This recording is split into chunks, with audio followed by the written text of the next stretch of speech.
Kyagala okuvuma content si mulungi mbadde nsaba kunsonyiwa buli gwe nali nnyiziza ddala gravity omutujju yeereye ku mutima nsonyiwe ne Katikkiro wa Buganda wamuyisa bubi ne Bobi Wine. Breaking news, Kakano bakumusiba emyaka 15. Details nebimukwatako birina mu maaso awo. Dr. Sefco wamu ne Love Mercy jiwunye wali ekololo ku birthday ya Museveni nabyo birina. Ngabwe nkola fano kwanda boyuji ka video mbadde nsabo kampeleka like kabenga kasotambula katukire omuntu yenna yendagadde kumanya kweno information. Gowe nata na subscribe nga tugamba osubwa bintu bingi nnyo nga we mukirabaawo. Nga hajimiti onunga wali nnyo okulombereddwa gowena aine ebizibu namba eri abesembe 15 mu boxing ajja kuba kuyamba Sadiq Property Consultancy nabo we bali nnyo okubeera nga bakuguza amataka gatandikira ku milioni emu wamu n'okwambuka kitegeeza ki Tino ne Taira atayine ettaka wano mu Kampala asobola okuba nga afuna ettaka. Kale katuyongere na mawuli gaffe agalero olunaku olwalero Kakano ndooza mwenna mumumanyi ono nga ye muvubuka eyavaayo n'aloopa oba yavaayo n'avuma maama wa Gravity. Ebigambo tebyali birungi nnyo besobola nange okuyisa mu kamwa kange cause bwe mbiyisaamu mba nange ng'akoze eki biranga ayagala promotinga kye yavuma maama wa munne ndooza mujjukira bulungi yali Fifi the Queen yali Fifi the Queen namuleetako mu mabega kaawo n'ayogera ku nsonga zino n'agamba nti no Kakano kyayogera tekyali kituufu era nga bali balina omusiba emyaka egiwera meka ebiri naye kati obuzibu bwajjidde Kakano ayina files nnyingi ziwera 14 kati buli file webanga bagenda musibira mwaka mulamba gye emyaka 15 chovola bali mu mazigawo. President wa TikTok amanyikiddwa nga abawo Franka era nga MP2B owekasese yavuddeyo n'agamba ntino ensonga zono Kakano agenda kuba azikwasaganya era nga ajja kuba muyambako okuvaayo. Bayinza musibira emyaka ng'ebiri zokka naye nga abasirikale bagambe bagenda musiba emyaka 15. So olaba akatambi kano birenga nkomawo n'ensonga za Dr. Sefco wamu ne Love Mercy. Tuli wano ne Kakano bamututte mu kooti bamututte ku lumandi saawa zino tuli ku kooti ayina kyabadde asaba kwogerako eri abantu bonna be yasobya be yavuma. Kakano bako kiyogera bannayuganda mwena abandaba amanyi nga Kakano naye mbadde nsaba kunsonyiwa mwena buli gwe nali nkoseza ddala Gravity omutujju kubanga yantuusizza wano bakulufiga abakyala bonna ab'eggwanga nsaba kisonyiwo mboneredde ne ba TikTok bonna badde bakyalimu oyo content w'okuvuma mbadde nsaba bantu tumuveemu kubanga nze kyendiko nkati saa zino ngenda ku limandi bansindise ngenda ku limandi naye nga sitinaliyagadde saa zino ndi wano nti okwetondera bonna abanyiigira basobole okunsonyiwa abantu abakyala b'eggwanga bonna Bobi Wine badde nsaba kunsonyiwa like mboneredde kimala mboneredde era saa zino ngenda ku limandi bansindise ku limandi kyonna banange munsabire gye ngenda si walungi nsaba munsabye owa bubaka kyeri ba TikTok abavuma abantu ba TikTok bonna abali eyo ngo badde okyali mu content w'okuvuma muveemu kubanga lino teeka likukwata ekitegeere teeka baliteekawo liri mu nkola kubanga ndisomye n'empulira nange ntuuse ekisanga nkooye eteekawo eriri banange buli TikTok ali eyo ngo badde okyagala okuvuma content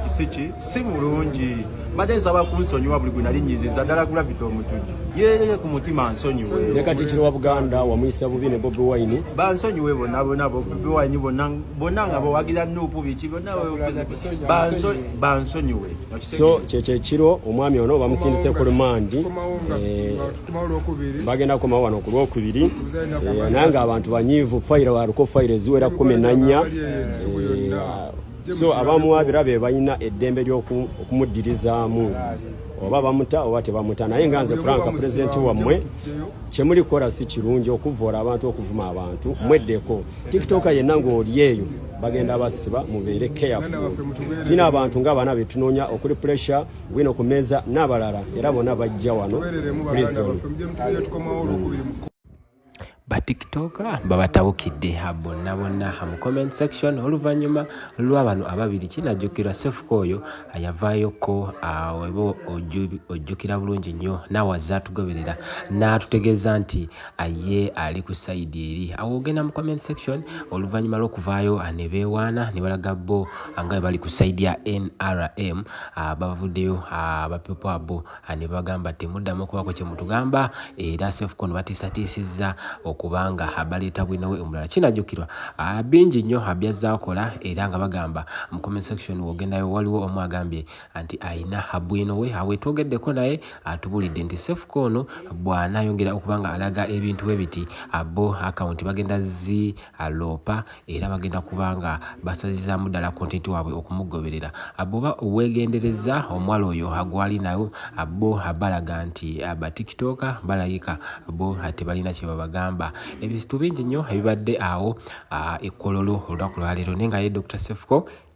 yaabwe si birungi nga bweza okuba nga olaba obubaka obwo bwonna zibadde essanyu agabadde amaziga eno ku internet oluvannyuma lw'abaana ababiri okubanga batiisatiisibwa abantu ab'enjawulo ababadde babagobera babagamba bagenda kuba tewali kye babagamba omulundi ogenda okuba nga gudda kale akankulekere emboozi eno na byonna nga bwe bitambudde ate tugenda kuba tweyongera okukwatagana mu updates ezigenda okuba nga ziddako.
Our distinguished guests, the lady greeting you is the senior presidential advisor on political affairs.